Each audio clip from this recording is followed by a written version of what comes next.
Alléluia, bonjour bien-aimés de Dieu. Aujourd'hui, nous voilà devant la présence du Seigneur Jésus-Christ pour continuer notre méditation sur le livre de Jean chapitre 1, versets 9 à 13, dont nous bénissons le nom de notre Père Céleste au nom de Jésus qui nous a donné l'occasion de nous retrouver. Nous confions ce moment au Seigneur. Seigneur notre Dieu, nous te disons merci pour la vie que tu nous as donnée. Et cette vie que tu nous as donnée est très précieuse. Voilà pourquoi nous devons apprendre chaque jour à te connaître et à connaître ta volonté pour nous pendant que nous vivons dans ce monde. Bénis ces moments de méditation et sois avec nous, que nous soyons tous attentifs pour écouter la parole de Dieu. Au nom de Jésus. Amen. Donc, méditons ensemble la parole de Dieu. Nous prenons déjà à partir du verset 9 de Jean, chapitre 1. Méditons ensemble. Cette lumière était la véritable lumière qui, en venant dans le monde, éclaire tout homme. Elle était dans le monde et le monde a été fait par elle. Et le monde ne l'a point connue. Elle est venue chez les siens et les siens ne l'ont point reçue. Mais à tous ceux qui l'ont reçue, à ceux qui croient en son nom, elle a donné le pouvoir de devenir enfants de Dieu, lesquels sont nés non du sang, ni de la volonté de la chair, ni de la volonté de l'homme, mais de Dieu. Nous allons déjà souligner les points importants. La véritable lumière et éclaire tout homme. Soulignons le monde a été fait par elle. Soulignons le monde ne l'a point connu. Soulignons les siens ne l'ont point reçu. Soulignons à tous ceux qui l'ont reçu. Soulignons à ceux qui croient en son nom. Soulignons, elle a donné le pouvoir de devenir enfant de Dieu. Merci Saint-Esprit. Bien-aimés, qui est cette véritable lumière? Nous voyons ici que Jean nous parle d'une lumière qui est la véritable lumière.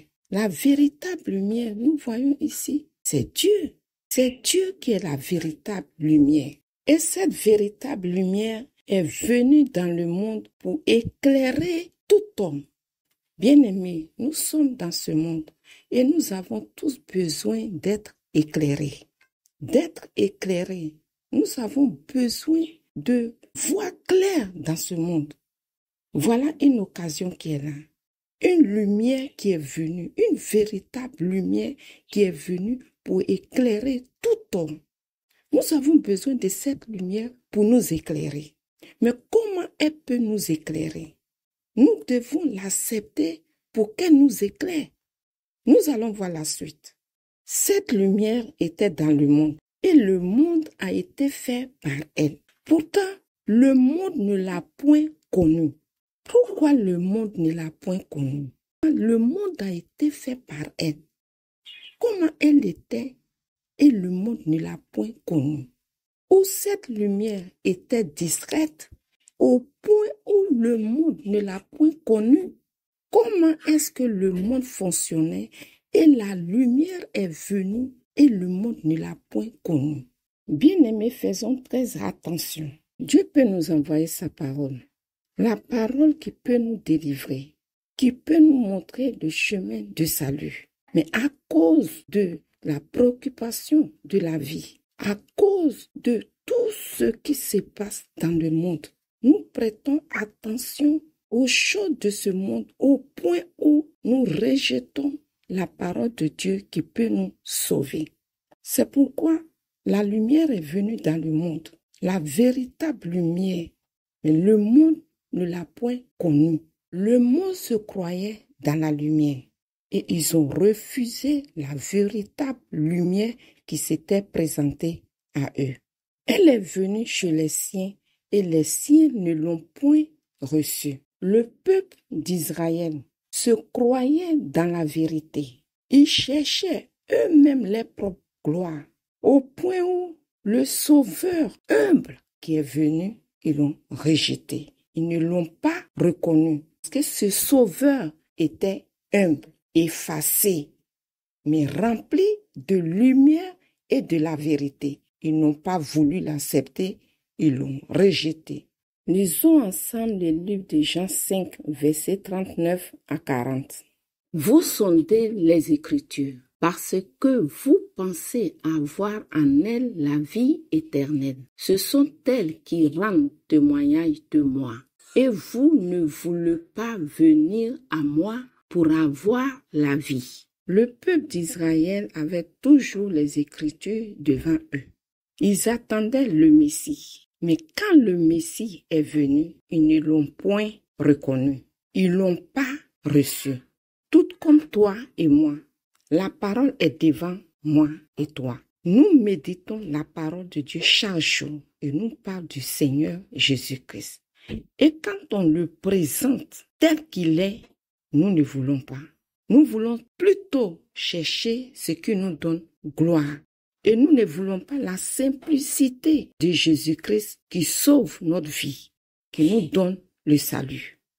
Et nous courons après notre perte en cherchant la gloire des uns des autres. Il est dit dans sa parole, mais à tous ceux qui l'ont reçu, à ceux qui croient en son nom, elle a donné le pouvoir de devenir enfants de Dieu. Ceux qui ont accepté cette véritable lumière, aussi simple qui s'est présentée, et pourtant c'est la vie éternelle qui est en elle. À ceux-là qui l'ont accepté et qui ont décidé de s'aligner à cette véritable lumière, cette lumière qui les éclaire, elle a donné le pouvoir de devenir enfants de Dieu. Ceux qui l'ont accepté, elle leur a donné le pouvoir de devenir enfants de Dieu. Bien-aimé, tu veux être enfant de qui? De qui tu veux être enfant? Accepte le Seigneur Jésus-Christ, qui est la véritable lumière, qui fait de toi un enfant de Dieu, pour t'éclairer dans tous les domaines de ta vie. Dans ce monde qu'on croit qu'il y a de la lumière, et pourtant ce monde est plongé dans les ténèbres. Nous avons besoin de la lumière de Dieu, la véritable lumière pour nous éclairer. Merci Saint-Esprit. Père très saint, c'est au nom de ton Fils Jésus que nous avons passé ce moment agréable avec toi. Celui qui convainc les cœurs, Seigneur, c'est toi. Et nous avons tous besoin que ton esprit nous convainc, afin de choisir le bon chemin et de choisir la véritable lumière qui est Jésus-Christ, pour que nous obtenions le salut éternel, pour être un jour à tes côtés. Que nous ne traversons pas ce monde sans te connaître. Épargne-nous de cela. Accorde que nous apportons la véritable lumière. Merci Saint-Esprit. Dieu vous bénisse abondamment. Amen. Vous pouvez nous écrire à l'adresse suivante: toutpuissantsauveur@gmail.com. Je vous invite à liker, à vous abonner et à partager la chaîne. Que Dieu vous bénisse.